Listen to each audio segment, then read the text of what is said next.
who we are is just totally simple and straightforward. And it's that by which we know we are. It's that simple. It is only via awareness that we know we are. So anything that we might describe about ourselves, whether it is silence, bliss, clarity, compassion, anger, sadness, grief, jealousy, no matter what it is, we're aware of those things due to awareness. Without awareness, none of those things would be. So none of those things exist in their own right. Within the all-inclusive peer view of awareness, all points of view are included and contained, no matter what they are.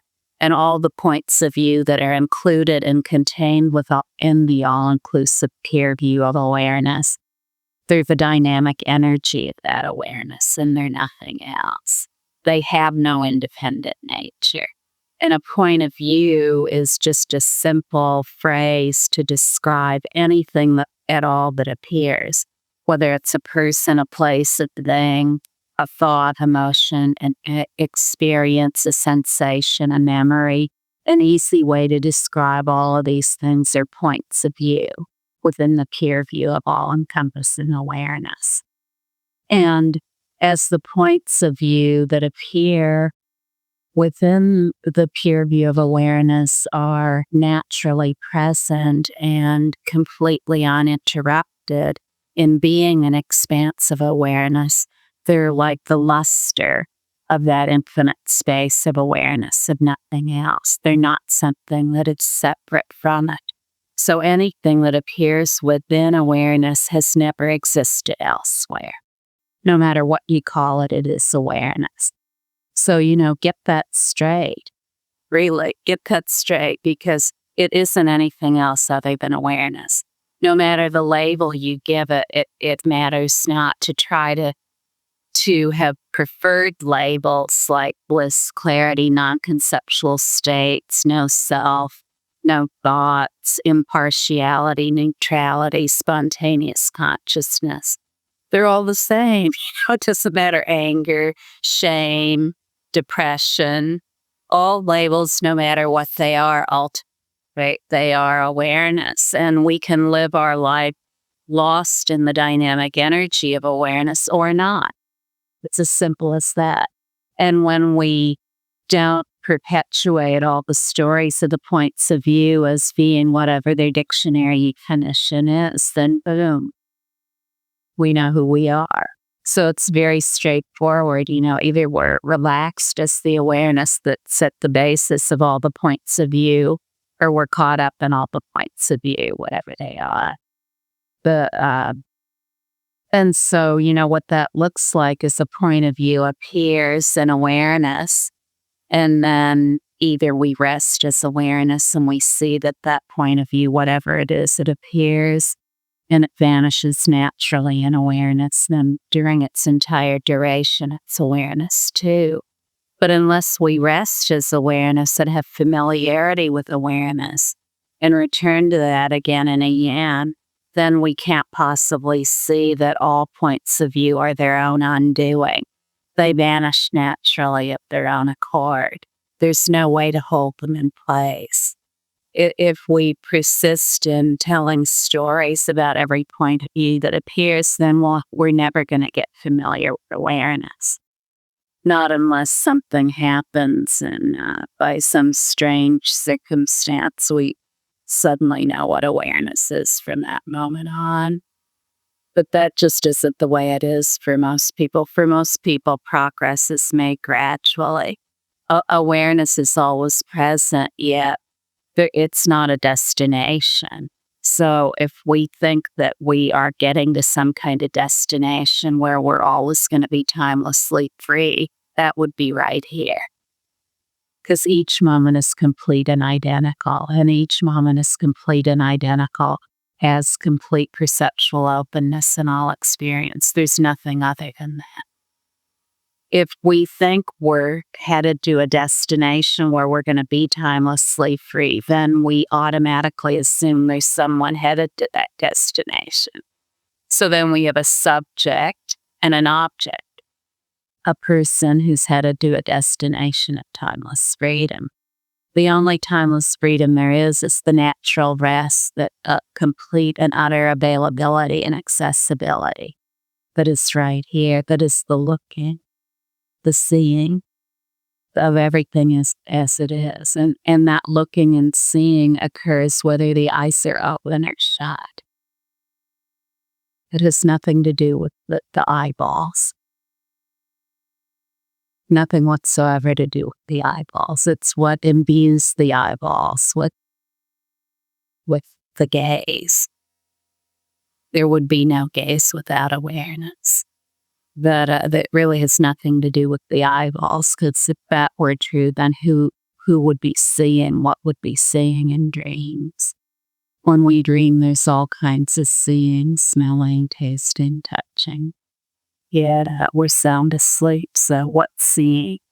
Hearing, tasting, touching, and smelling then? It's awareness, it's ever-present awareness. So it's very important not to be confused about this and not to follow on with confused ideas. Because we are completely already timelessly free in the immediacy of what's right here. There's complete freedom and immediate perception. And that freedom and immediacy of perception is not tied anywhere. It's not tied to anything. It can't be affected by anything or diverted by anything or conditioned into anything else. It can never be fixated or identified or destroyed in any way. So please don't be confused about this. That's my heartfelt advice to you.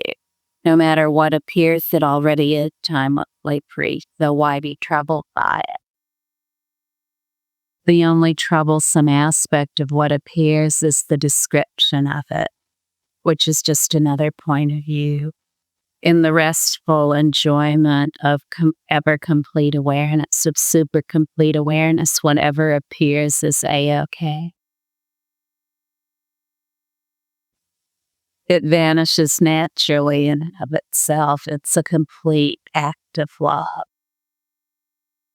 And so when we look at what appears and we say, oh, this is the good one, this is a bad appearance, this is an acceptable appearance, this is an unacceptable appearance, then we just destroy ourselves. We destroy the naturalness of our own being, which is beyond all these descriptions. You see, what we're really looking for when we describe is that we're attempting to find freedom by deriving some kind of meaning and significance out of what appears. And we can do that to a very limited degree, perhaps, by corralling a bunch of our points of view and saying, well, this is my identity, this is who I am. But that is so limited. It's a very limited way of being when the wide open expansiveness of wisdom awareness is available. Beyond all descriptions is the wisdom that is synonymous with awareness. Beyond all descriptions and the need to attribute causes and results to everything is wisdom awareness. In wisdom awareness, which is the sole cause and the sole effect, whatever a cause is, it is uncause. They're not two. The cause and the uncaused aren't two. The effect and the unaffected are not two. So this is the true meaning of non-duality. But why even philosophize or describe it at all? Why not just know it decisively in the immediacy of your experience, whatever that is? Whether it's disappointment or elation, whether it's missing someone or being happy to see them or whatever it is, it's all timelessly free. And so, when we give this complete and utter relaxation and rest that is at the basis of everything that appears, when we give this to ourselves, then there's nothing in the way ever. No matter what appears, there's nothing in the way ever. Whether it's happiness, suffering, joy, illness, a wonderful life, or death. You see, when we know everything to be timelessly free and we don't need to parse and nuance everything into something to accept and something to reject, then we're just relaxed no matter what happens. No matter what happens, we're completely relaxed. If we really want to know ourselves and have others know us, then this is what we really want others to know about us. So this is how we want to know ourselves.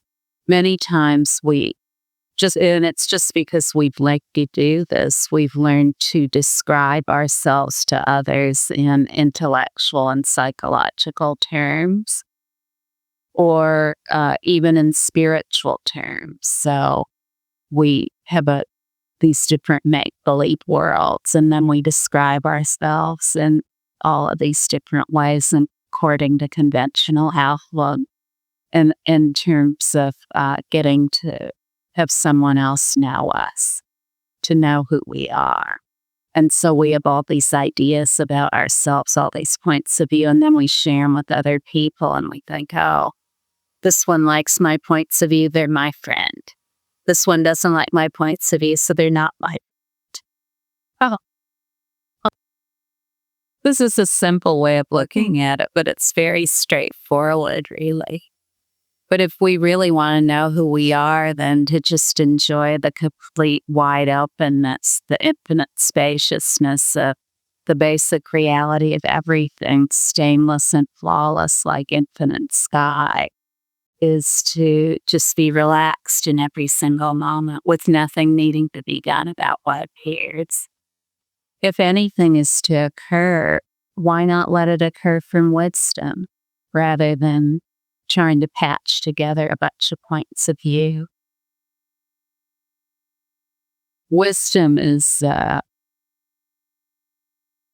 completely at ease, always completely at ease. It doesn't need to think about anything in order to arrive at decisions. The pristine purity of awareness is inclusive of everything about it. So awareness itself and all of its dynamic energy are originally pure. No matter what appears, it's originally pure, whether you call it wide awake, sleepy, dreaming, birth, life, death, it's all originally pure. Original sin is originally pure. Karma is originally pure. Reincarnation is originally pure. Original sin is timelessly free. Karma is timelessly free. Reincarnation is timelessly free. All labels, no matter what they are originally pure and timelessly free. No matter what their description is, they have no information other than their timeless freedom, other than their spontaneous purity. So this is very good news. Awareness isn't anywhere else other than in points of view. There isn't any awareness anywhere else. There's no realization of timeless awareness that's separate or apart from points of view. So if you're trying to get into some kind of state, please stop immediately.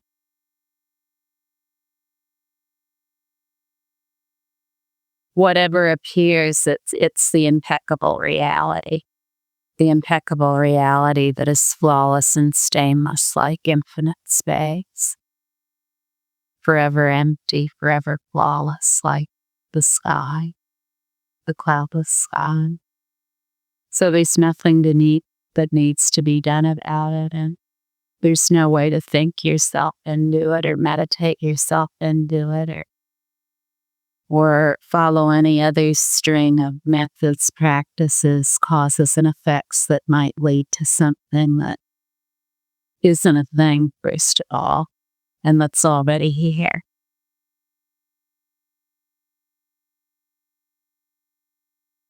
Just relax, that's it. Simple and carefree, like an old person basking in the sun.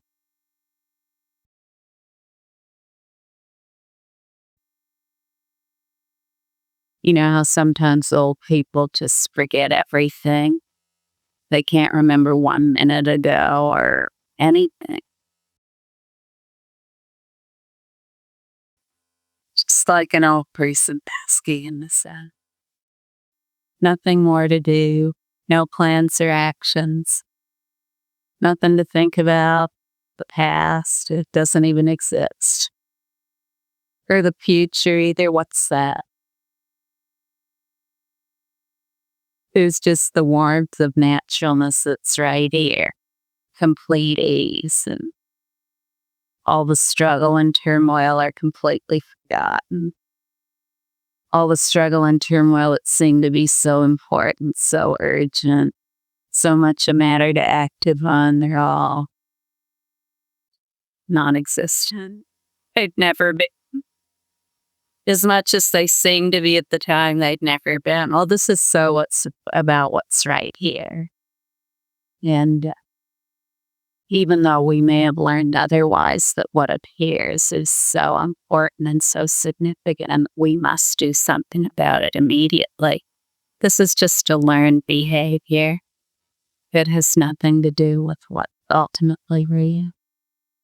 What's ultimately real has never been tied up anywhere. It's absolutely impossible that it could be tied up anywhere, or tethered or bound or in a cage. There's no cage or prison anywhere. There's never been a cage or prison of any kind.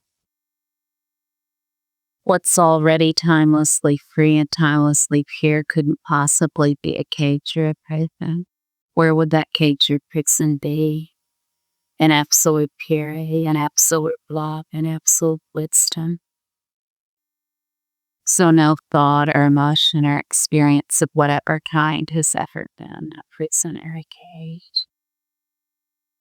To attribute to it that it is a prison or a cage is simply to add one point of view to another point of view, but both of them are timelessly free and originally pure.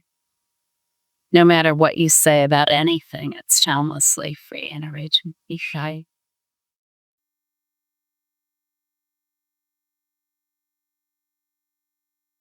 All points of view that appear within the impeccable, flawless, pure space of awareness, they're like reflections in a mirror.